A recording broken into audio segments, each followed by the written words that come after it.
Hi and welcome to the program. My name is Cameron and today we are with a special guest at the Blockchain Center at the Startup Pitch Night. So we're here with Taylor. Talpa. Welcome to the program. Thank you. Now I understand you flew away all the way from UK all the way here. Jet lag? A bit of jet lag? Very jet lag, yes.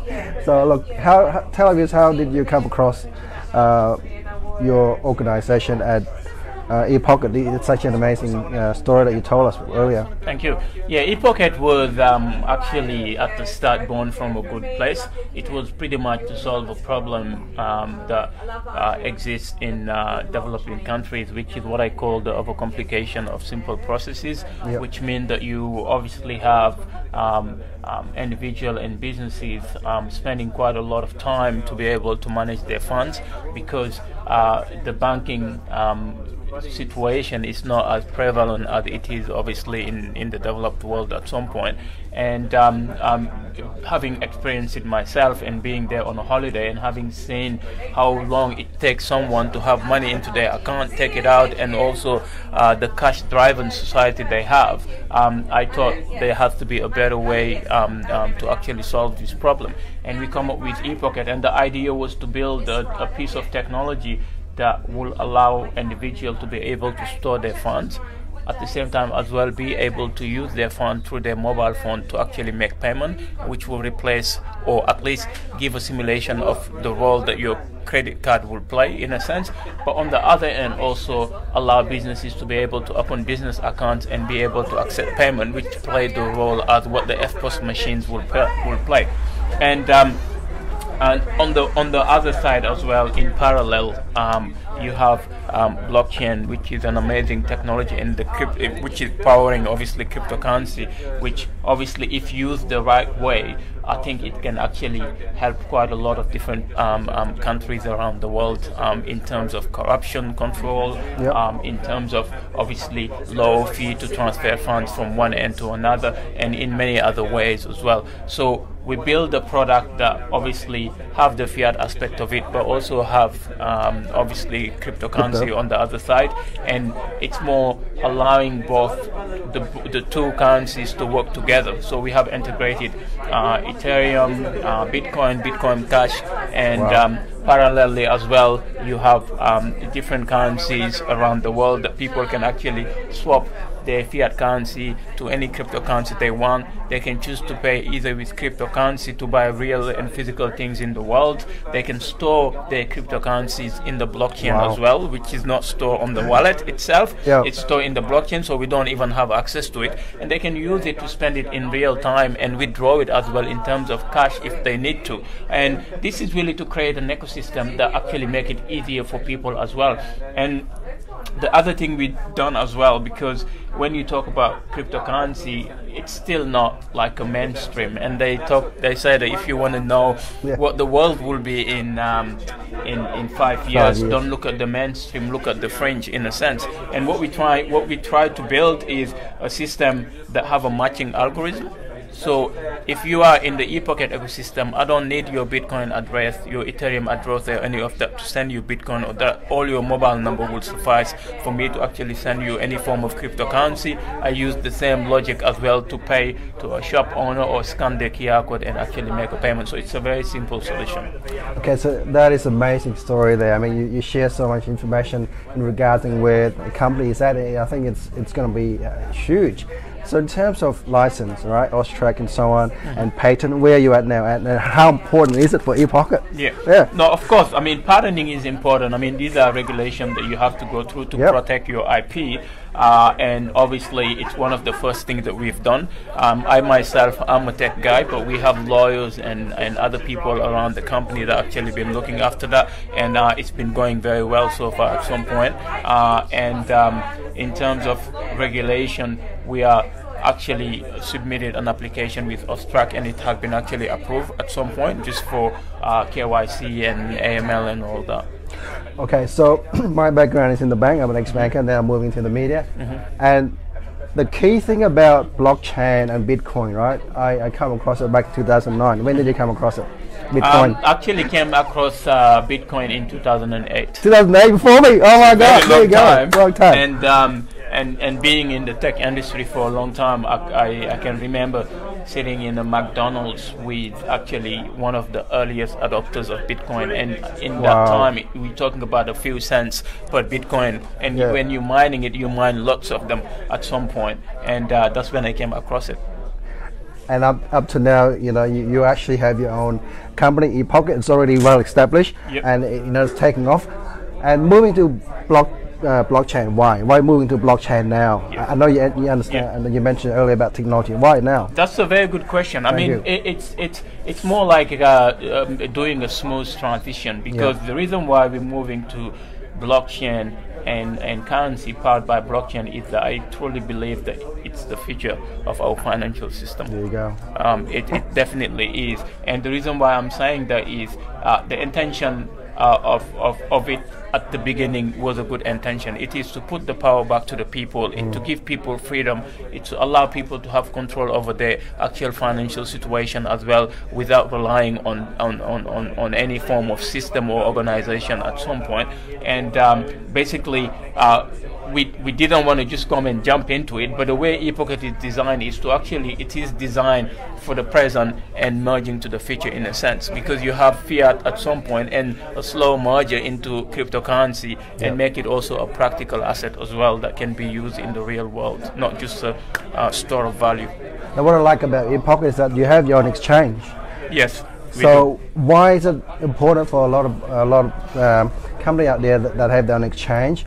I mean, speed is what we look for, right? Yeah. So why you had the need to have your own exchange? The reason why we had the need to have our own exchange is, talking about exchanges, there is quite a lot of problem within some of the exchanges at some point. And the reason why I'm saying that, you mentioned it, you have speed, you have customer service, you have efficiency, you have also control as well, because most people will deposit their funds into an exchange, but they only have obviously access to a representation of what they have deposited at some point, not the actual fund, which are centralized exchange. To withdraw your money, you get charged quite a lot of money. To move your token, you get charged. With ePocket, at some point, we got a decentralized exchange where every single user store their own token into their own wallet. We don't even have access to it. And from that wallet, they can spend it to buy milk at the shop, to buy a car, to do whatever they want. And if they want to withdraw it into cash, they can also withdraw those tokens as well into cash as well, right, with using the same system right here on your phone. Wow, that is completely mind-blowing, Taylor. So in terms of where you're heading now, I mean, you've going to blockchain.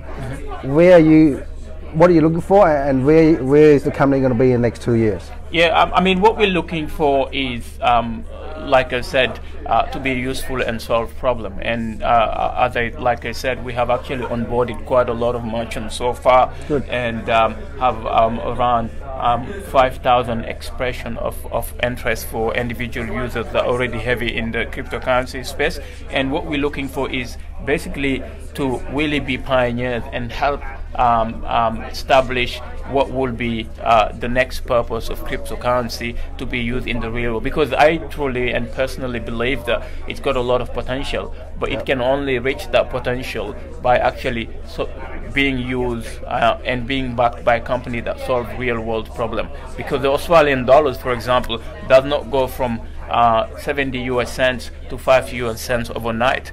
It's because it's not based on speculation, it's based on real world value. The power, the production that those foreign people are putting into the world is why it's holding the value, and there's not the pickup. And imagine if most cryptocurrencies are used to be actually spent in real life. I don't think the value based on speculation will actually become history, and it's going to benefit people a lot more, in a sense. That's the key to this business. Yep. Okay, so moving away from that, now let's go into social media. I'm very active on Facebook. Yes. What about you? What are you active in terms of social media? Which platform and why?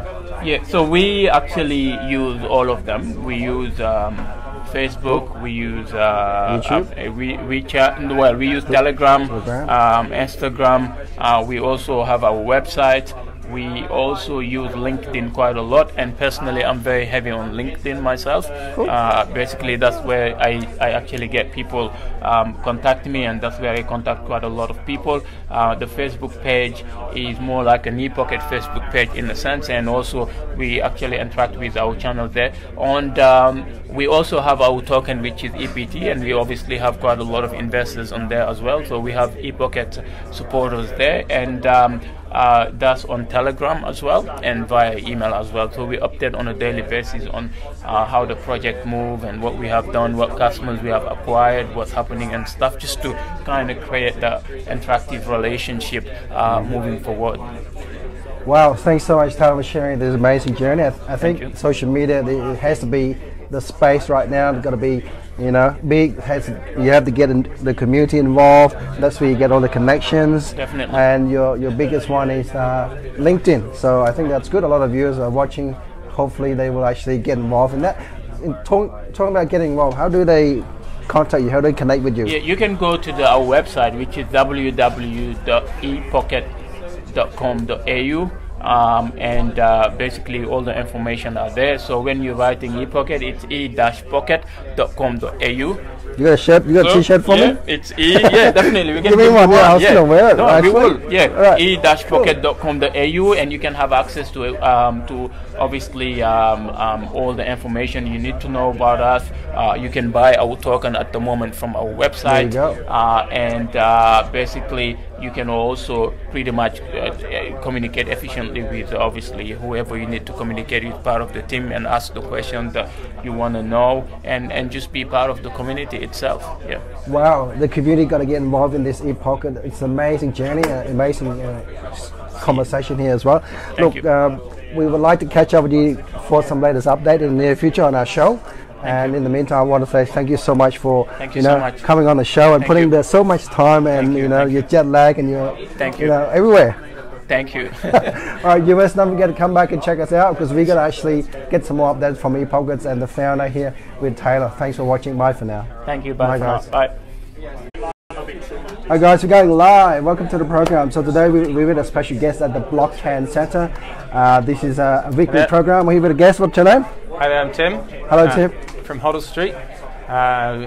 If you want to check out the site, look at hodl.st. So Hoddle Street. We're hoping that everyone enjoys the name and the project. Now, thanks for being on the show. Before we go any further, tell our viewers a bit about the background about yourself. So Hoddle Street is a project that we launched probably at the beginning of the year, and what we're trying to do is develop a working concept that shows how land ownership can be registered on the blockchain. We're using the Ethereum ERC721 token to represent blocks of land, and we're developing a really fun sort of interactive SimCity style world.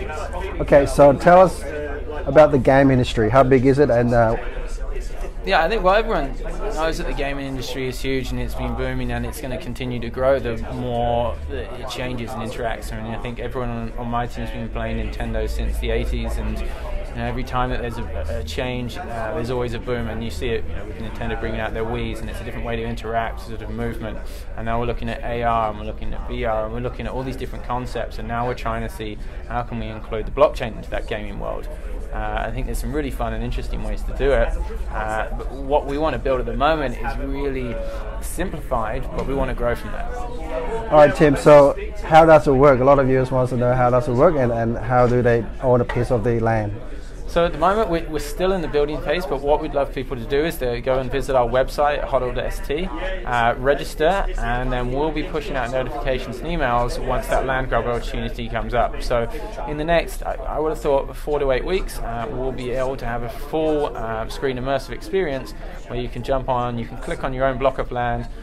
We've had map builders working for the past few months, making sure that we've got plots of land right by the river. We've got cool little places sort of up on the hills.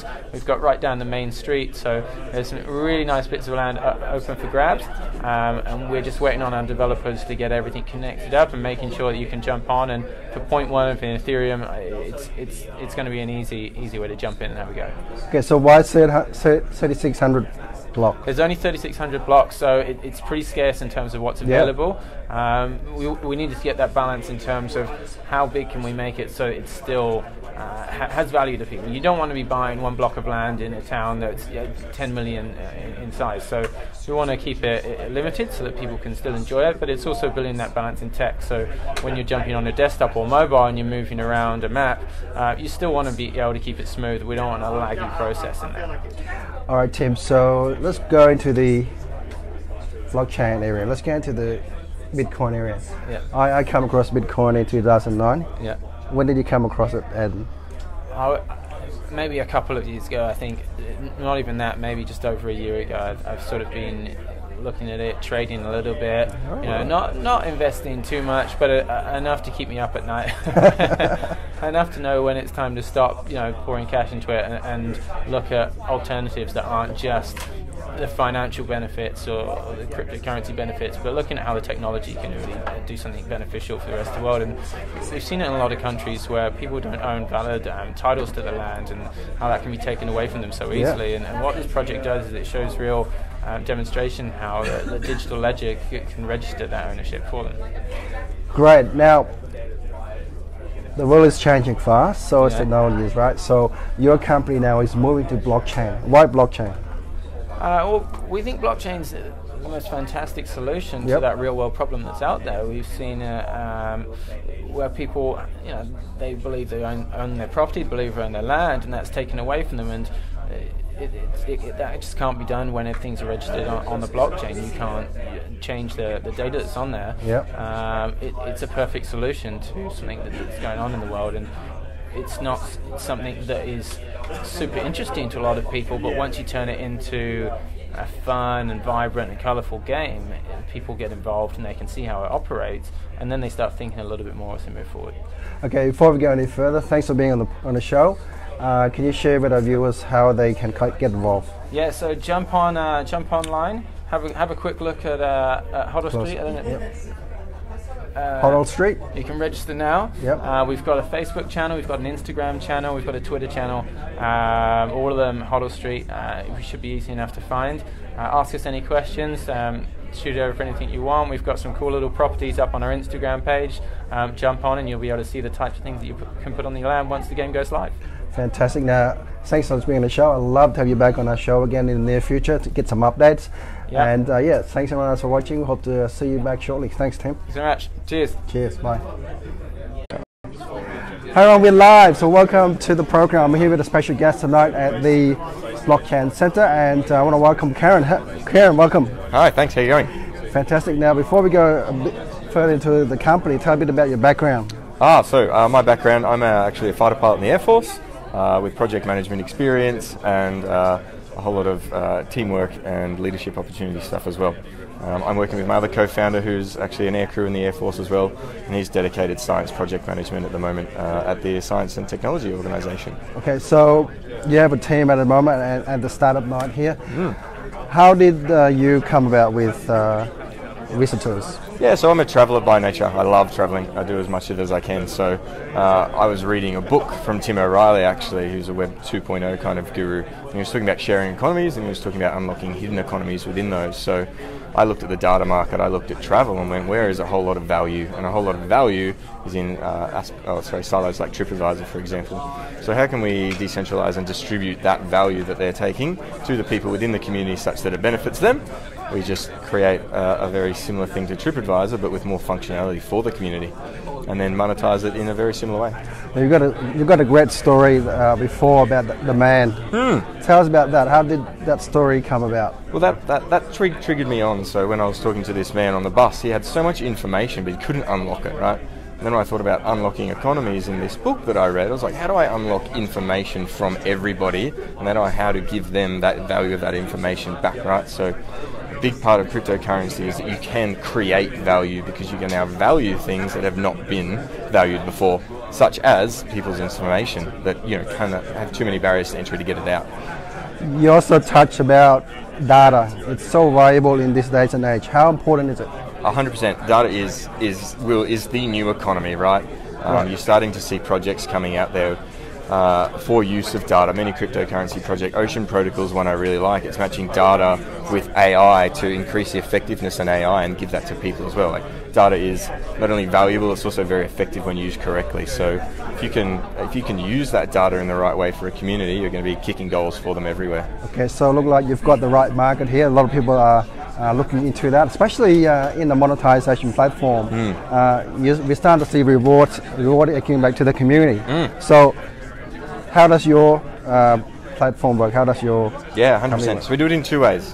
So all the revenue that we create from user data, obviously they have to give us a permission to use that, but we've all got that on the blockchain as well. So everything's verifiable, and any revenue that comes in, we got a smart contract. We know who's registered for it and who's giving that information.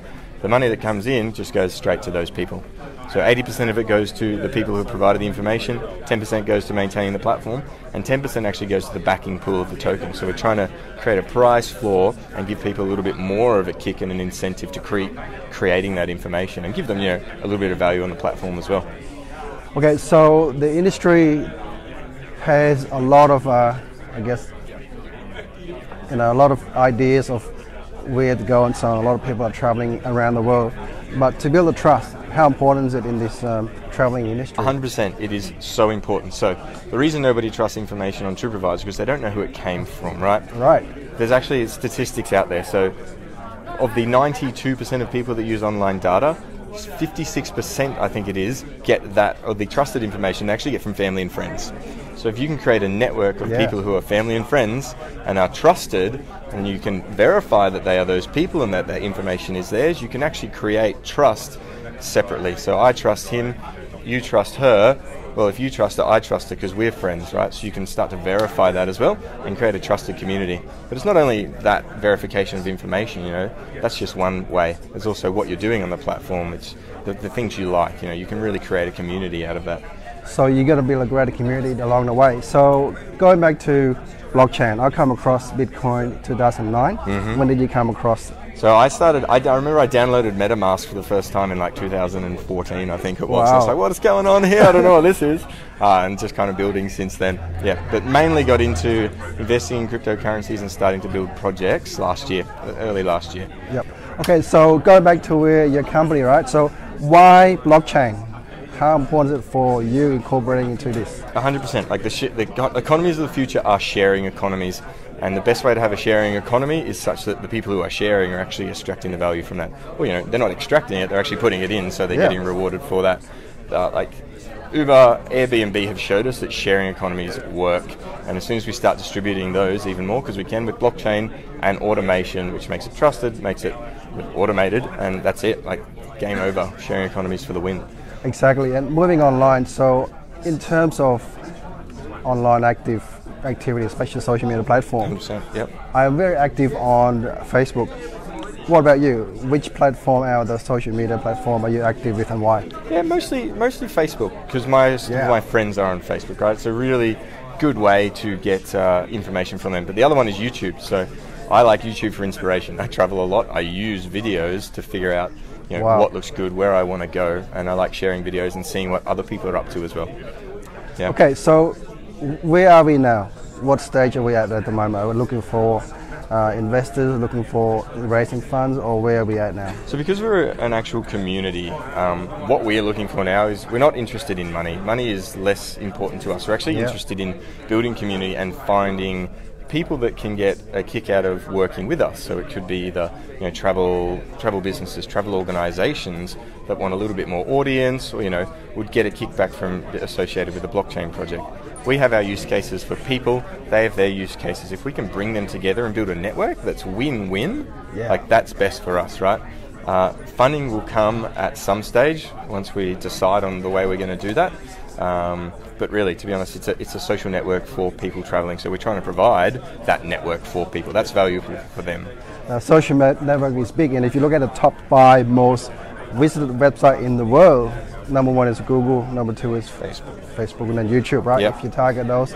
So being able to start your social media platform like visitors, that's going to build a lot of opportunity for you and the organization that attract. So where do you see the next year or two? Where do I see in the next year or two? So really we're all about building community. Yep. And then tailoring the community to what the community wants. So it's going to be a very open platform. But the big things that we're going to be looking at is information, good information from trusted people that people can trust on the platform. That brings in a lot of value for people. A lot of people use online information. They don't necessarily trust it yet, but they use it. So information platform. The other one is building the community in terms of bounties wise. So it's their community, they're going to build it, we're going to incentivize them to build it as well.